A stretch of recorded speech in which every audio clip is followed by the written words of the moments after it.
Hi friend, नमस्ते प्रणाम। मैं सोनी त्रिपाठी उर्फ घूंघट वाली भाभी स्वागत करती हूँ अपने यूट्यूब के चैनल में। कैसे हैं आप लोग? मैं तो बहुत अच्छे से हूँ। माता रानी से मनाती हूँ, आप लोग भी जैसे रहिए, जहाँ भी रहिए मस्त रहिए, अपने अपने काम में व्यस्त रहिए और थोड़ा सा टाइम निकाल के हमारा वीडियो देखा कीजिए। आज हम आप लोगों के लिए ललई छठ मैया का बहुत ही प्यारा गीत लेकर आई हूँ। सोहर गीत है हमारा, सुनिए। और मेरा गीत आप लोग को थोड़ा सा अच्छा लगे तो प्यारे से कमेंट में ज़रूर बताइएगा। और आप लोगों को भी लिखना होगा, गाना होगा तो अपने चैनल पर गाइए, मुझे सुनकर अच्छा लगेगा। आइए मैं सुना रही हूँ। चैनल पर नए होंगे तो चैनल को सब्सक्राइब करना बिल्कुल ना भूलिएगा। मचिया ही बैठी है सासू तै बहुवरिया, रज करे बहुवरिया, रज करे ओ सासू दई दे तू चटकी चूंदरी, या सागरवा पे जई बैसा गरवा पे जई बई हो, सासू दई दे हो चटकी चुनरिया, तै गाठी हम देबै छठी मई के पूजबै हो।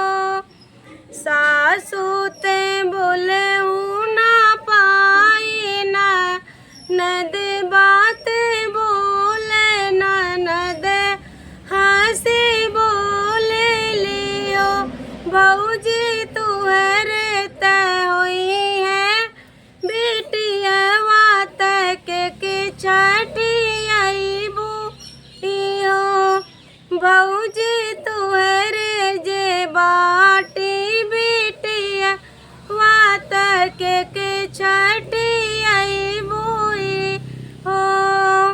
सासू जी निकरी दुवरवाना, नद पीछे वरवाना, नद पीछे वरवाई हो, बहनी अनी लेली बजर केवड़िया, भीतर छठी पूजत छठी मई मनावे लियो, बहनी भीतर ही पूजली छठिया, त छठी मई मनावे लियो।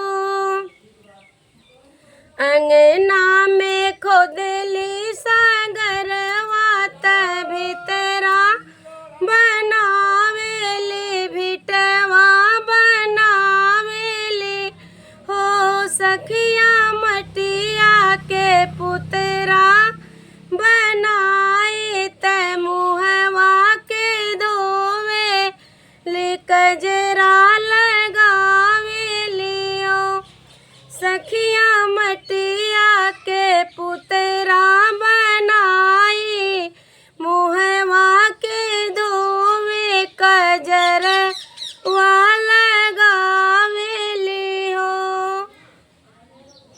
मुहवा ही धोवे ते पुतरवा, त सकर साकर करे, सकर साकर करे हो, सखिया अखिया में सजते कजरवा, गोहारी मारी रोवेले हो, सखिया अखिया में सजते कजरवा, गोहारे मारी रोवेले हो।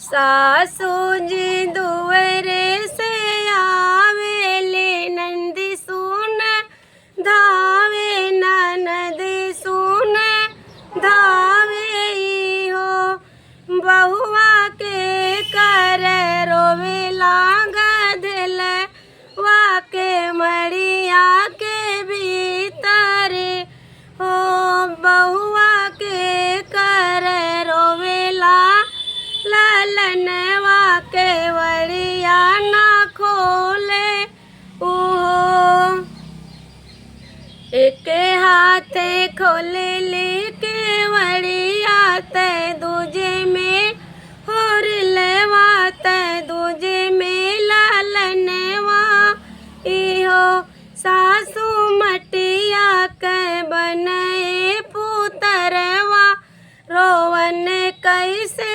लागे रोवन कैसे लागे हो। सासू मटिया के बने पुतरवा रोवन कैसे लागे रोवन कैसे लागे हो। इतनी बचन सुन सासू पटना लुटावेले पटना लुटावेले हो। बहिने ननदी तना चले आंगनवा सोहरवा सुनावे सोहरवा के गावेली हो। ननदी जोरे जोरे गावेली सोहरवा तय अंगना में नाचले अंगना में नाचले ओ। भाभी तुहरे तय भैले ललनवा तन गए हम ले बई हो। भाभी हमरे जे भैले भतीजवा तन गए हम ले बई हो। ये था हमारा छठ मैया का गाना। आप लोगों को कैसा लगा प्लीज़ प्यारे से कमेंट में बताइएगा। मैं फिर मिलती हूँ नेक्स्ट वीडियो में, तब तक के लिए जय माता दी, राधे राधे, जय श्री कृष्णा।